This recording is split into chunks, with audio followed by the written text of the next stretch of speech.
नमस्कार दोस्तों, स्वागत है आपका हमारे YouTube चैनल बीपीएससी माइंड्स में।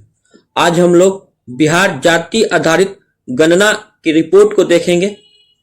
इससे पहले मैंने बिहार समसामयिकी के श्रृंखला में जनवरी से लेकर अक्टूबर तक का महत्वपूर्ण समसामयिक घटना जो कि न्यूज़पेपर से है उसको मैंने इस चैनल पे अपलोड कर दिया है। अगर आप लोगों ने नहीं देखा है तो उसको जाकर जरूर देखिए। आइए शुरू करते हैं। बिहार जाति आधारित गणना। तो बिहार में जाति गणना की शुरुआत 7 जनवरी 2023 से हुई थी। कब से हुई थी? तो 7 जनवरी 2023 से। पहले चरण की गणना 7 जनवरी से लेकर 21 जनवरी तक हुआ था। तो पहले चरण की गणना कब से कब तक हुआ था? तो 7 से 21 जनवरी। और दूसरे चरण की गणना 1 अप्रैल से 2023 से शुरू हुई थी। दूसरे चरण की गणना 1 अप्रैल 2023 से। पहले चरण में मकान के नंबर दिए गए और घर के मुखिया का नाम लिया गया। वही दूसरे चरण में जाति समेत 26 प्रकार की जानकारी ली गई। तो जाति के बारे में दूसरे चरण में पूछा गया था। जातीय गणना की शुरुआत मुख्यमंत्री नीतीश कुमार ने वैशाली के हरसेर गांव में 01 लिखकर किया था। तो ये बहुत महत्वपूर्ण है कि नीतीश कुमार ने इसकी शुरुआत कहां से की थी? तो वैशाली के हरसेर गांव से की थी। यह सर्वे करवाने की जिम्मेदारी सरकार के जनरल एडमिनिस्ट्रेशन डिपार्टमेंट को सौंपी गई थी। डिपार्टमेंट का नाम था जनरल एडमिनिस्ट्रेशन डिपार्टमेंट। इस गणना से संबंधित जो मोबाइल एक पोर्टल बनाया गया था वो बिजागा नाम था। बिजागा के नाम से एक मोबाइल ऐप या पोर्टल बनाया गया था और बिजागा का फुल फॉर्म था बिहार जाति आधारित गणना। बिहार सरकार ने 2 अक्टूबर 2023 को जाति आधारित गणना रिपोर्ट जारी की थी। तो ध्यान रखिएगा कि बिहार सरकार ने 2 अक्टूबर 2023 को जाति आधारित गणना का रिपोर्ट जारी किया था। और इस गणना के अनुसार बिहार की कुल जनसंख्या 13,07,25,310 है, यानी कि 13.07 करोड़ है। 13,07,25,310, इसको याद रखिए आप लोग। 13,07,25,310 इसमें पुरुषों की संख्या 6.41 करोड़ है जबकि महिलाओं की संख्या 6.11 करोड़ है। तो पुरुषों की संख्या 6.41 करोड़ और महिलाओं की संख्या 6.11 करोड़। संसदीय कार्य मंत्री द्वारा इसे 7 नवंबर 2023 को विधानसभा में प्रस्तुत किया गया था। विधानसभा में इसे कब प्रस्तुत किया गया था? 7 नवंबर 2023 को। इस रिपोर्ट के अनुसार बिहार में 215 अधिसूचित जातियां हैं। तो रिपोर्ट में कितनी जातियों को बताई गई है? 215 जाति है। और बिहार में लिंगानुपात कितना है? इसके अनुसार 953। पूछेगा क्वेश्चन कि जाति गणना के आधार पर बिहार में लिंगानुपात कितनी है? तो 953। बिहार में कुल 2,83,044,107 परिवार है। बिहार में कुल परिवारों की संख्या कितनी है? तो 2,83,044,107। बिहार में ट्रांसजेंडरों की संख्या 825 है। बिहार में साक्षरता दर 79.7% है। जाति आधारित गणना के हिसाब से बिहार में साक्षरता दर कितनी है? तो 79.7%, जिसमें से 84.91% पुरुष साक्षरता दर है और 73.91% महिला साक्षरता दर है।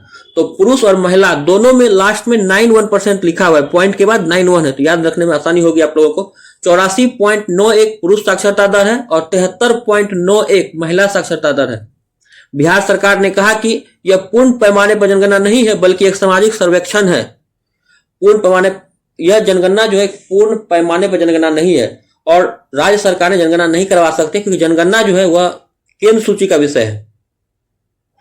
अनुच्छेद 246 के तहत जनगणना एक संघ का विषय है, इसलिए इसका नाम जाति आधारित गणना रखा गया, जनगणना नहीं रखा गया है।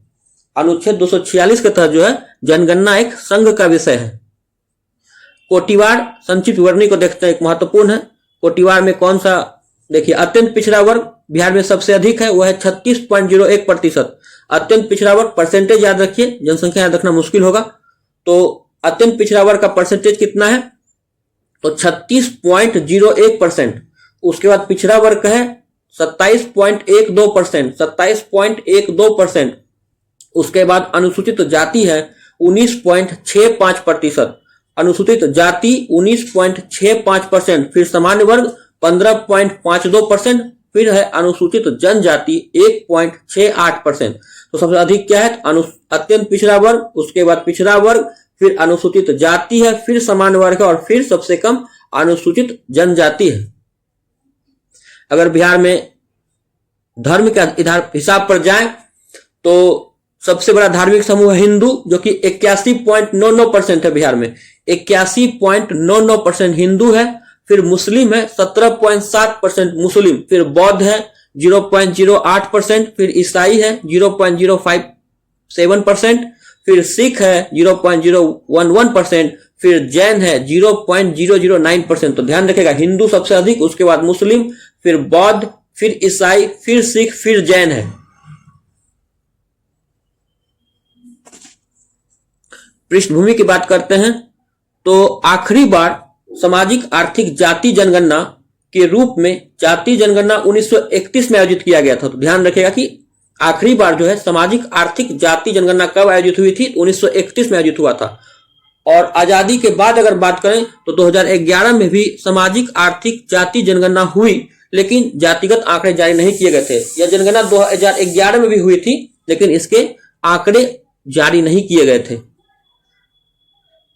दूसरा पिछड़ा वर्ग आयोग ने अनुमान लगाया कि ओबीसी आबादी 52% है। अगर हम दूसरा पिछड़ा वर्ग आयोग की बात करें, जो कि मंडल आयोग था, यह दूसरा पिछड़ा वर्ग आयोग मंडल आयोग 1979 में गठित हुई थी और 1980 में यह प्रतिवेदन समर्पित करता है तथा 90 में से लागू किया गया था। तो दूसरा पिछड़ा वर्ग आयोग ने अनुमान लगाया कि ओबीसी आबादी 52% है और दूसरा पिछड़ा वर्ग आयोग मंडल आयोग 1979 में गठित की गई थी और 1980 में प्रतिवेदन समर्पित तथा 1990 में से लागू किया गया था। गौरतलब है कि पहला पिछड़ा वर्ग आयोग काका कालेकर की अध्यक्षता में गठित की गई थी और इसी के आधार मानते हुए बिहार सरकार ने सरकारी नौकरी और शिक्षा संस्थान में 65% सीट आरक्षित किया था, जो पहले 50% था। जनगणना जो हुआ है, गणना जातिगत गणना के हिसाब से आरक्षित कोटि के लिए 65%, जिसमें से अनुसूचित जाति 20%, अनुसूचित जनजाति को 2%, पिछड़ा अत्यंत पिछड़ा वर्ग को 25% तथा पिछड़ा वर्ग को 18% दिया गया है। तो ध्यान रखें कितना कितना दिया आरक्षण। तो अनुसूचित जाति को 20%, अनुसूचित जनजाति को 2%, अत्यंत पिछड़ा वर्ग को 25% तथा पिछड़ा वर्ग को 18% आरक्षण का प्रावधान किया गया, जबकि आर्थिक रूप से कमजोर वर्ग के लिए 10% आरक्षण पूर्ववत लागू है। इस प्रकार इन सभी वर्गों के लिए आरक्षण की कुल सीमा को बढ़ाकर 75% कर दिया गया। आरक्षण कितना बढ़ जाता है? 75% हो जाता है।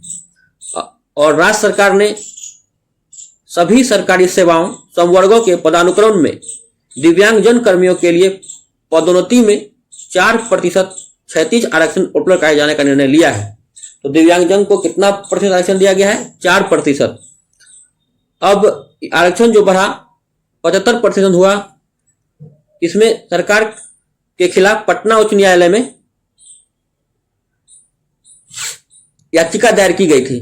तो पटना उच्च न्यायालय ने 20 जून 2024 को रद्द कर दिया आरक्षण व्यवस्था को। ये जो बढ़ोतरी हुई आरक्षण व्यवस्था को पटना उच्च न्यायालय ने कब रद्द कर दिया? तो 20 जून 2024 को। इसके बाद इसको सुप्रीम कोर्ट ले जाया गया और वहां भी 29 जुलाई 2024 को सुप्रीम कोर्ट ने भी इस पर रोक लगा दी। तो आप लोग डेट याद रखें कि 20 जून 2024 को पटना हाईकोर्ट ने रोक लगाई और 29 जुलाई 2024 को सुप्रीम कोर्ट ने रोक लगाई है। इसके बाद यहाँ जाति दिया गया, ये बहुत महत्वपूर्ण नहीं होता है, फिर भी आप लोग शुरुआत से 3-4 जाति का नाम याद रखिए। सबसे अधिक बिहार में यादव की जनसंख्या है, जो कि 14.26% है, 14.26%। उसके बाद दुसाद और धारी आता है, जिसका 5.31% है। उसके बाद रविदास है 5.26। तो यह जातीय आधारित गणना था, जो बिहार में आने वाले किसी भी एग्जाम के लिए बहुत महत्वपूर्ण और 17 बीपीएससी से यहाँ एक क्वेश्चन आने की प्रबल संभावना है।